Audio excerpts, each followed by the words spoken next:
Good morning, students. How are you? Welcome to Lecture 2 Feedback in Amplifiers.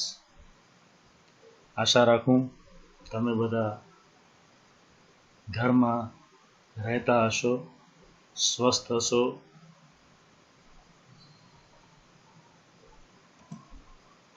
આજે આપણે આપણા લેક્ચરમાં સૌથી પહેલા ક્વિક રિવિઝન ઓફ લેક્ચર 1 કરશું. જેમણે પહેલું લેક્ચર જોયું હોય, ન જોયું હોય, કશું ન સમજાણું હોય એના માટે આપણે ક્વિક રિવિઝન ઓફ લેક્ચર 1 કરશું. ત્યાર પછી આપણે હાઉ નેગેટિવ ફીડબેક ઇઝ એડવાન્ટેજીયસ એટલે કે નેગેટિવ ફીડબેક એમ્પ્લીફાયરના જે ફાયદાઓ છે તે જોશું અને તે ફાયદાઓમાંનું voltage gain of series voltage negative feedback amplifier and stabilization of ગેઇનનો આપણે વિસ્તૃત અભ્યાસ કરશું. તો first of all quick revision of lecture 1 તમને લોકોને યાદ જ હશે. તેમ છતાં આપણે યાદ કરીએ વોટ ઇઝ ફીડબેક. તો આપણી ફીડબેકની ડેફિનેશન હતી feedback is the process of taking part of output signal and feeding it back to the input circuit. ત્યાર પછી આપણે જોયું હતું કે મુખ્યત્વે ફીડબેક બે પ્રકારના હોય છે, એક નેગેટિવ ફીડબેક અને બીજો પોઝિટિવ ફીડબેક. તેની પણ આપણે ડિટેલમાં વાત કરીએ તો નેગેટિવ ફીડબેક કોને કહેવાય? તો કે when the feedback signal is out of phase with input signal and thus opposes it, it's called negative feedback. એટલે કે આઉટપુટમાંથી લીધેલું સિગ્નલ જે આપણે ઇનપુટમાં પાછું ફીડબેક કરીએ છીએ તે આઉટ ઓફ ફેઝ હોય તો એને નેગેટિવ ફીડબેક કહેવાય છે. અને તેનાથી વિરુદ્ધ જ્યારે when the feedback signal is in phase with the input signal and thus aids it, it is called positive feedback. એટલે આપણે આઉટપુટમાંથી લીધેલ સિગ્નલ જો ઇનપુટ સિગ્નલના ફેઝની સાથે મેચ થતું હોય તેને પોઝિટિવ ફીડબેક કહેવાય છે. નેગેટિવ ફીડબેકમાં ઇનપુટ સિગ્નલમાં ઘટાડો થાય છે, જ્યારે પોઝિટિવ ફીડબેકમાં ઇનપુટ સિગ્નલમાં વધારો થાય છે. આ ઉપરાંત આપણે નેગેટિવ ફીડબેક એમ્પ્લીફાયરના બીજા પ્રકારોનો પણ અભ્યાસ કર્યો હતો, જેમાં જો આઉટપુટમાં વોલ્ટેજની વાત કરતા હોઈએ તો એક પ્રકાર વોલ્ટેજ ફીડબેક, બીજો આઉટપુટ કરંટની વાત કરતા હોઈએ તો એને કહીએ છીએ કરંટ ફીડબેક, અને તેના ઉપરાંત ફીડબેક સિગ્નલને સોર્સ સાથે કયા પ્રકારના કનેક્શનથી જોડીએ છીએ એટલે કે સિરીઝમાં કે પેરેલલમાં તેને આધારે બીજા બે પ્રકાર પડે છે. એટલે આપણે મુખ્યત્વે એના બે પ્રકાર પાડ્યા પાછા, સિરીઝ ફીડબેક અને બીજો શન્ટ અથવા પેરેલલ ફીડબેક. એટલે આગળ આપણે ચર્ચા કરી એ પ્રમાણે નેગેટિવ ફીડબેકના મુખ્યત્વે આપણે પાછા ચાર પ્રકાર પાડ્યા: series voltage feedback, series current feedback, shunt or parallel voltage feedback, shunt or parallel current feedback. આની આપણે સમગ્ર વિસ્તૃતમાં આગલા લેક્ચરમાં જોયું છે. તો એના circuit diagram, how it works એ તમે એમાંથી જોઈ લેજો. તેમ છતાં આ તો આપણે રિવિઝન કરીએ છીએ. તો વોલ્ટેજ ફીડબેક કોને કહેવાય? તો in voltage feedback the input terminals of feedback network are in parallel with the load and output voltage appears at the input terminals of the feedback block. એટલે કે ફીડબેક નેટવર્કના input હોય એ આપણે લગાડેલા load સાથે સમાંતરમાંથી લીધેલા હોય તેને વોલ્ટેજ ફીડબેક કહીએ છીએ. તેવી જ રીતે current feedback, the input terminal of the feedback network are in series with the load and the load current flows through the input of feedback. એટલે કે લોડ સાથે જો સિરીઝમાં જોડેલું હોય ફીડબેક નેટવર્ક ત્યારે આપણે કરંટ ફીડબેક મળે છે. આનો પણ આપણે વિસ્તૃત અભ્યાસ કરેલો છે, જે તમે આગળના લેક્ચરમાં સમજી લેજો. હવે સિરીઝ ફીડબેકને કારણે એમ્પ્લીફાયરનો ઇનપુટ ઇમ્પેડન્સ ઇન્ક્રીઝ થાય છે. તેવી જ રીતે શન્ટ ફીડબેકને કારણે એમ્પ્લીફાયરનો ઇનપુટ ઇમ્પેડન્સ ઘટે છે. તેવી જ રીતે વોલ્ટેજ ફીડબેક અને કરંટ ફીડબેકને કારણે એમ્પ્લીફાયરનો આઉટપુટ ઇમ્પેડન્સ ઘટે છે. તો સામાન્ય રીતે મોટા ભાગના એમ્પ્લીફાયરમાં આપણી જરૂરિયાત હોય છે હાયર ઇનપુટ ઇમ્પેડન્સ અને લોઅર આઉટપુટ ઇમ્પેડન્સ. તો આ જરૂરિયાતને સંતોષવા માટે નોર્મલી ખૂબ મોટા પ્રમાણમાં ઉપયોગ થતો જો પ્રકાર હોય તો તે છે સિરીઝ વોલ્ટેજ ફીડબેક એમ્પ્લીફાયર, જે આપણે લાસ્ટ લેક્ચરમાં વાત કરી હતી. હવે આપણે આજના લેક્ચરમાં આપણા આજના ટોપિક ઉપર આવીએ. How negative feedback is advantages.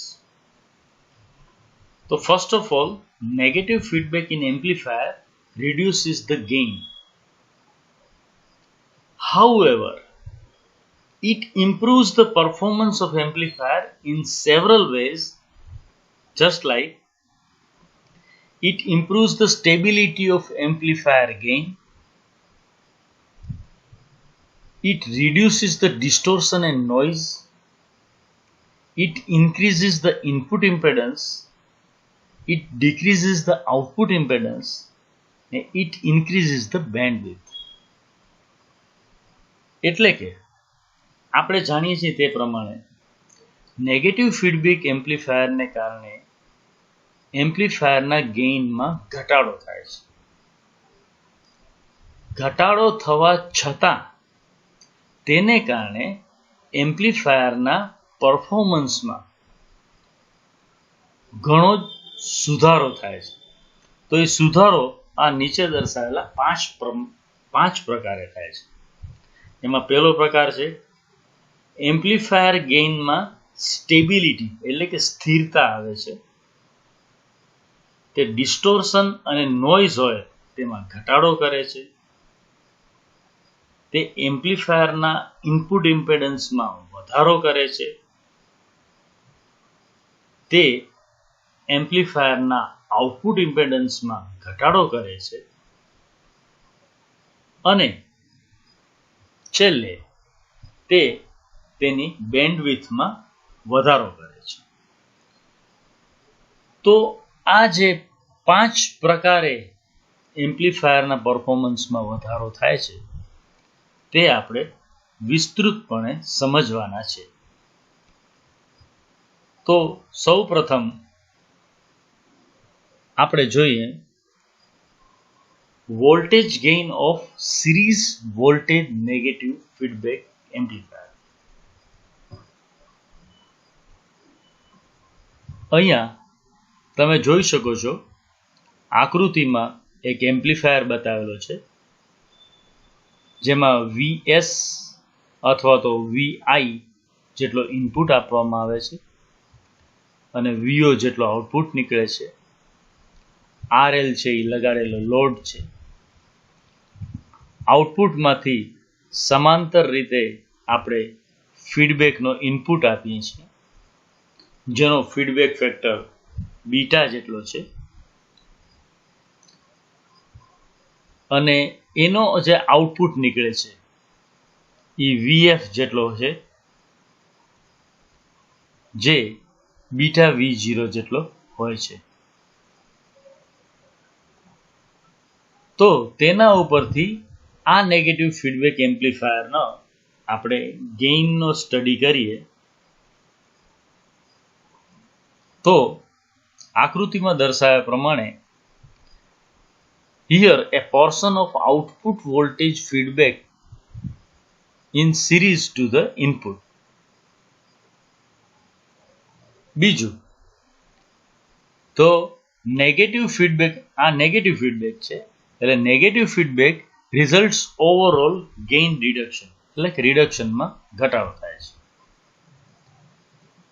જો કોઈ પણ પ્રકારનું ફીડબેક આપવામાં ના આવે તો ફીડબેક વોલ્ટેજ VF 0 લઈએ છીએ અને જો ફીડબેક વોલ્ટેજ 0 હોય તો ત્યારે આ એમ્પ્લીફાયરનો gain A is equal to VO upon VS or VO upon VI જેટલો થાય છે. હવે ધારો કે ફીડબેક નેટવર્કને આપણે કનેક્ટ કરીએ છીએ અને ફીડબેક વોલ્ટેજ VF છે is connected in series with the input. તો આપણું ઇનપુટ વોલ્ટેજ છે VI, એમાં ઘટાડો થશે. કેટલો ઘટાડો થશે? તો કે original input voltage VS minus VF.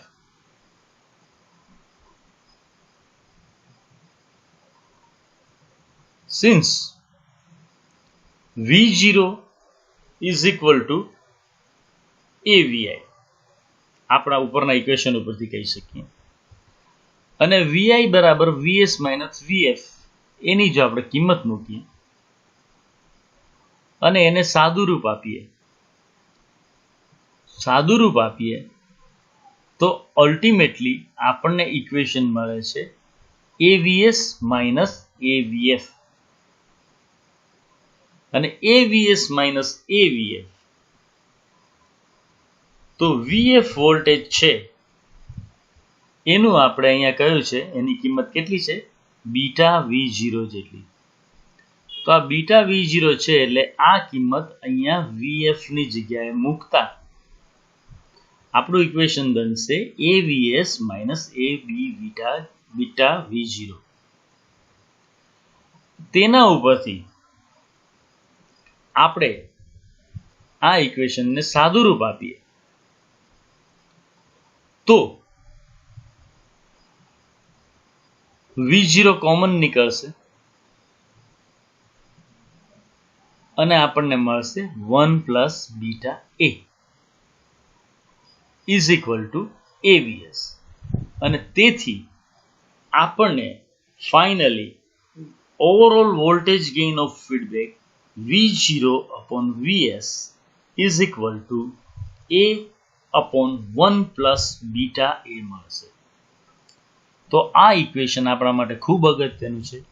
તમારે યાદ રાખવાનું છે કે overall voltage gain of negative feedback AF is equal to V0 upon VS is equal to A upon 1 plus beta A. જ્યાં A શું છે? તો કે gain of A amplifier. Beta શું છે? તો કે ફીડબેક ફેક્ટર. જે ફીડબેક ફેક્ટરની જે સર્કિટ હોય એની અંદર રહેલા રેઝિસ્ટન્સ ને એ બધાની વેલ્યુ ઉપર આધાર રાખે. નોર્મલી આ વેલ્યુ કેવી હોય છે? કોન્સ્ટન્ટ હોય છે. આગળ આપણે વાત કરી એ વાત હતી નેગેટિવ ફીડબેકની. અહીંયા આપણે વાત કરીએ તો in case of positive feedback the above equation assumes in below form AF is equal to A upon 1 minus A beta. Negative ફીડબેકમાં શું હતું equation? AF is equal to A upon 1 plus A beta. તો આ equation ઉપરથી આપણે શું કહી શકીએ? તો from above equation we can say that in case of negative feedback, the voltage gain of amplifier decreases. However, it is desirable for good performance. એટલે કે નેગેટિવ ફીડબેકમાં આપણું જે ઇક્વેશન છે એમાં છેદમાં 1 પ્લસ એ બીટા થાય છે. 1 પ્લસ એ બીટા થાય છે તો અંશ કરતા છેદની કિંમત વધે છે અને એના ઉપરથી આપણે કહી શકીએ કે વોલ્ટેજ ગેઇન ઓફ એમ્પ્લીફાયર ડિક્રીઝિસ અને એ ડિક્રીઝ થવા છતાં ગુડ પરફોર્મન્સ માટે આ જરૂરી છે. અને સિમિલરલી આમાં ઉપરથી જ આપણે કહી શકીએ કે from above equation we can say that in case of positive feedback, the voltage gain of amplifier increases. Increases શું કામ? તો કે એના ઇક્વેશનમાં છેદમાં 1 માઇનસ એ બીટા થાય છે એટલે છેદની કિંમત ઘટે છે એટલે voltage gain of amplifier increases. અને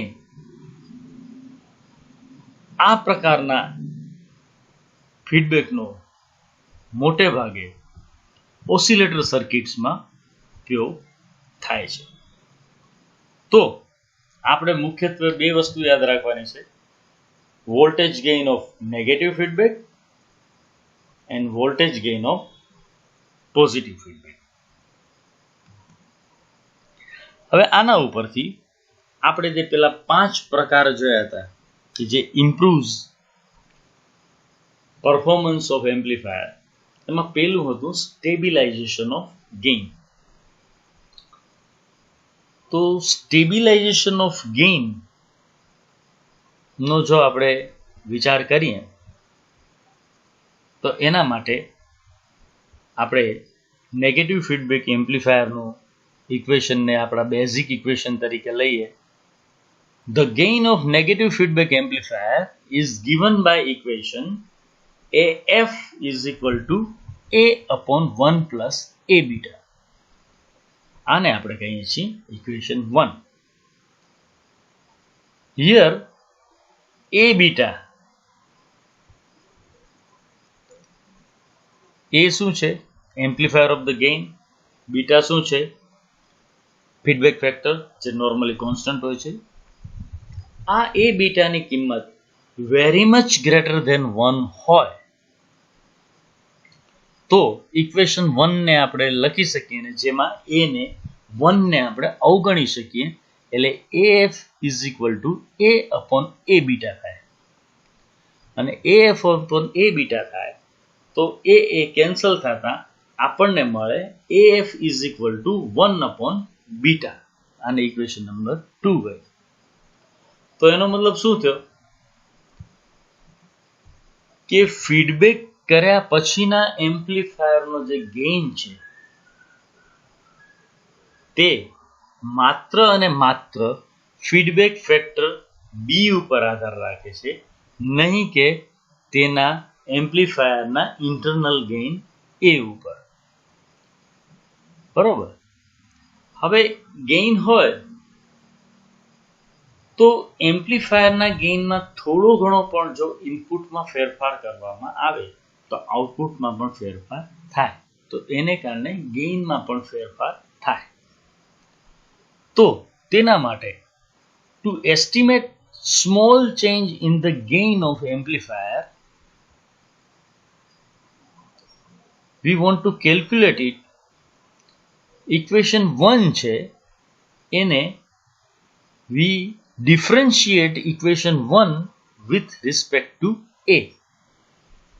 સમીકરણ 1 ને A ને સાપેક્ષ વિકલન કરતા તો આપણને નીચે પ્રમાણેનું સમીકરણ મળે છે DAF upon DA is equal to 1 upon A plus beta A beta square.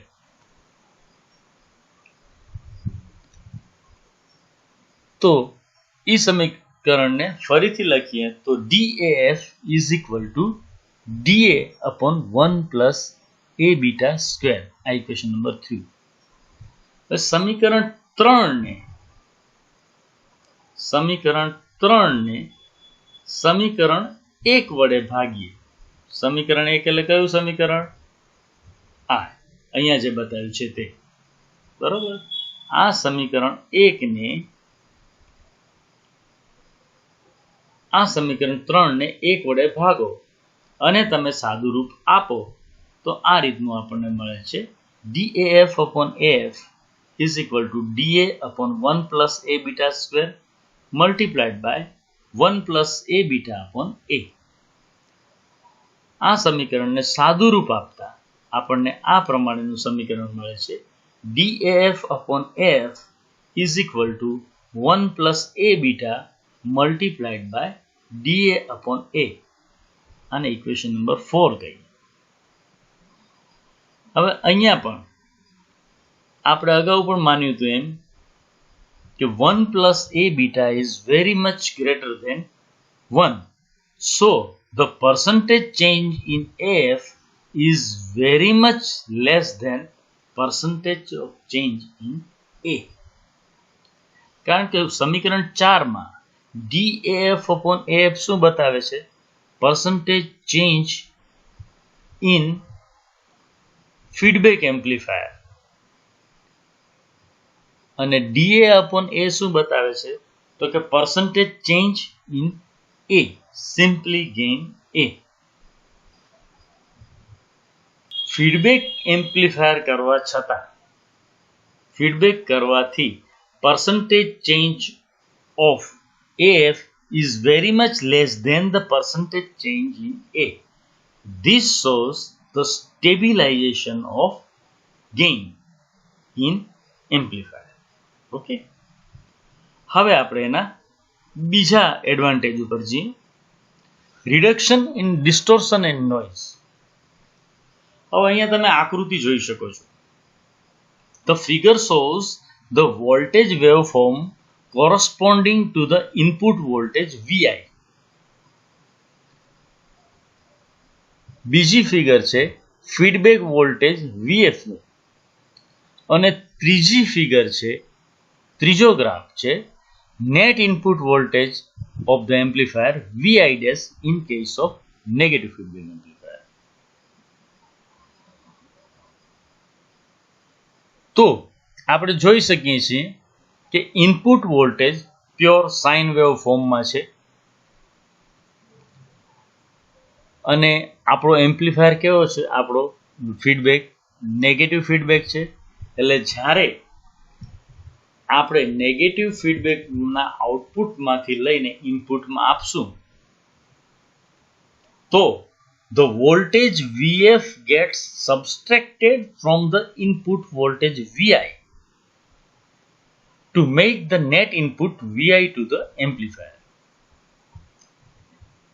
એટલે ફીડબેક વોલ્ટેજ છે Vf જે આપણા ઇનપુટ વોલ્ટેજ Vi માંથી બાદ થશે અને જેને પરિણામે આપણને નેટ વોલ્ટેજ મળશે. હવે તમે આકૃતિ ઉપરથી જોઈ જ શકો છો કે Vi નું વેવફોર્મ કેવું હતું અને જ્યારે તે એમ્પ્લીફાયર દ્વારા એમ્પ્લીફાય થાય છે તો તેનું જે પીક છે તેની જે ટોચ છે એ ફ્લેટ થઈ જાય છે અને flattened and it remains flattened even after it passes through feedback network. આવો નાવો આકારનું વેવફોર્મ ફીડબેક નેટવર્કમાંથી નીકળે છે અને આપણે ફીડબેક વોલ્ટેજ Vf મળે છે. એટલે ઇનપુટમાં તમે જોઈ શકો છો કે જે સરસ હતું એને બદલે એમ્પ્લીફાયરમાં એમ્પ્લીફાય થયા પછી એનામાં પીક ડિક્રીઝ થઈ ગયા. એટલે આપણે એને એમ કહી શકીએ કે એની અંદર ડિસ્ટોર્શન આવ્યું અથવા તો નોઇઝ ઇન્ટ્રોડ્યુસ થયો. હવે આ નેટવર્કને ફરીથી ફીડબેક કરવામાં આવે તો આપણને રિઝલ્ટન્ટ શું મળે છે? Vi dash output. તો તમે જોઈ શકો છો કે Vi ડેશ છે એનો શેપ છે એ Vf અને Vi વચ્ચેનો છે.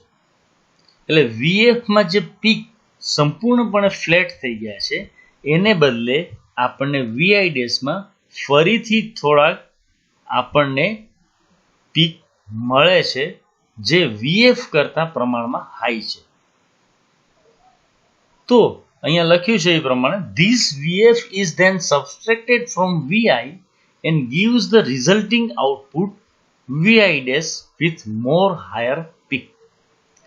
Thus, every time input is pre-distorted to compensate for the flattening caused by the amplifier. આમ દરેક વખતે જ્યારે એમ્પ્લીફાયર ઇનપુટ સિગ્નલને ફ્લેટ કરશે, એ ફ્લેટ થયેલો ફીડબેક વોલ્ટેજ ફરીથી આપણે ઇનપુટમાં આપશું તો એ ફરીથી પ્રી રિસ્ટોર થશે. આમ સતત આવી પ્રોસેસથી આપણે ડિસ્ટોર્શન અને નોઇઝ આ બંનેને ઓછા કરી શકીએ છીએ. હવે આપણે આપણા નેક્સ્ટ લેક્ચરમાં remaining advantage of negative feedback amplifier છે, જેમ કે ઇનપુટ ઇમ્પેડન્સ બાબતે, આઉટપુટ ઇમ્પેડન્સ બાબતે અને બેન્ડવિડ્થ બાબતે એની ચર્ચા કરશું. તે ઉપરાંત આપણે બીજા ફીડબેક એમ્પ્લીફાયરના પ્રકાર ભણવાના છે, તેનો પણ અભ્યાસ કરશું. તો આઈ હોપ કે તમને આમાં કોઈ પ્રોબ્લેમ નહીં હોય, સમજાયું હશે. So please try to learn from our lecture 1 and lecture 2 and try to make proper notes. અને તમને કાંઈ પણ ક્વેરી હોય, કાંઈ ન સમજાયું હોય તો please contact me. Thank you very much. Take care. Good bye.